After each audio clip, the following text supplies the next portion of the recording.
the most obsolete idea is go to school, get a job, work hard, save money, get out of debt, and invest for the long term in the stock market. See, why would you save money when they're printing trillions of dollars? The gap between the 1% and 99% is massive. You see, it's not just money. You have to step back and look at the bigger picture. So what do you do?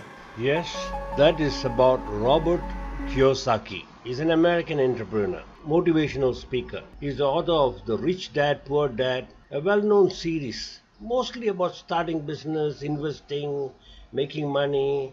But he's not about saving money. He's much above all that. He's also about a rich mindset. And that's what I'm going to use. Here, let me turn this into a need for a rich mindset. And in that context, our problem, a slow poisoning asphalt bitumen plant. Okay, let me stop there for a short moment. Let's start thinking of Kutikaran. Think of him as the Goliath and his greed. And all who stands with him are the Philistines and the leeches. Regardless of who they are, Achans, churches, temples, and whoever drinks of his cup. Kutikaran, he has a poor mindset. He has lost the bigger picture as a human being without moral or social responsibility to our people, our land, and the next generation. So that much describes him. In every one of us is a poor person. There's still a poor person inside me. There's also a middle class person, and the middle class persons want security. They want that steady paycheck. And there's a rich person.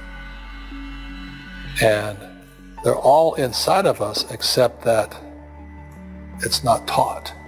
You're taught to go to school, get a job, and get a paycheck. You're not taught to how to get rich. If you read Rich Dad, Poor Dad, my rich dad refused to pay me.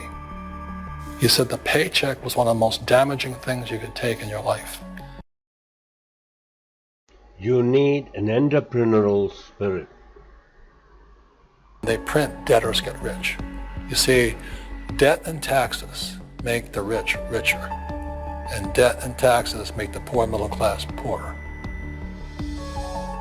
When we have obsolete ideas, we get obsolete results. So what's happening for most people, the idea of going to school, getting a job, working hard, saving money, getting out of debt, buying your house because it's an asset, investing for the long term, is obsolete. The world has changed. The world changed in 1971 when President Nixon took us off the gold standard and money became debt. What if we get rid of school? Then what would happen? Would it be better if we had no educational system at all? No, I'm saying education is more important before. It's just obsolete. You know, there's Moore's Law which states information doubles every 18 months. In other words, everything's obsolete 18 months.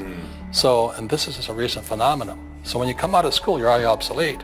And that's why I'm the old guy, you know. I meet my friends who went to Harvard. I went to Harvard. I said, yeah, that was how long, 50 years ago?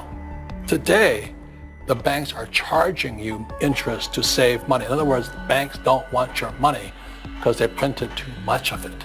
And that's why there's this bubbles in stocks and bubbles in real estate and all this. People are dumping the cash because, as I said in here, savers are losers and cash is trash.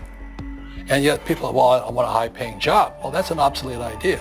Get out of debt is an obsolete idea. You should learn how to get into debt, how to use debt to get rich, and they'll never teach you about taxes. The reason the 1% is way up here and the 99% are going this way is because when you print money, two things happen: inflation and taxes. It's going to crush you. It's also called the entrepreneurial spirit, but what we were actually talking about was there's no such thing as a bad economy. You know, there's external, you and I, we all have an external economy, but we also have an internal economy. And the willpower is to change our internal economy.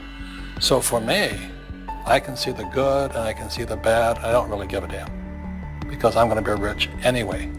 But a poor person with a poor personal economy, all they're going to see is a bad economy because they don't know how to make money in any economy. And a middle class person, they have a middle class economy. You know, what they want is a nice house, a steady paycheck, and the job and the car. And so when you take their job away, to them, that's disaster. Well, since an entrepreneur doesn't have a job anyway, it's no big deal. So all I'm saying to people, and it's what Bucky Fuller taught me, there's always two sides, you know what I mean? Unity is plural, at minimum 2. So if you think the economy is bad, it's because your economy is bad. If you think that steady, employment is important, then you'll see an economy without jobs. Your economy. Your economy versus the external economy. What you control versus what you can't control. I can control. Yeah, it's called an internal focus versus an external focus. So the real entrepreneur has an internal focus. That if they fall down, they say, "Oh, this is good, because I'm going to go up higher." The average person will fall down and say, "Oh, I'm going to take some Prozac." Or somebody has a mistake, so, "Oh, the mistakes don't matter." Well, mistakes matter. It means you didn't know something. But a real entrepreneur, whether they fall down, they always can go up. They can stand back up and go higher. And no matter what happens to them, they get stronger and better and smarter and happier. But a person with a weak internal mindset is that they're so afraid of what happens, it generally happens. Like, people who are afraid of losing their jobs, they generally lose their jobs. You know what I mean? Yeah, so everything comes through you. Yeah, so the entrepreneur first job is to control inside here, not outside there. The moment you take that paycheck, you're an employee. You've got to be stronger than that. It's about inside control.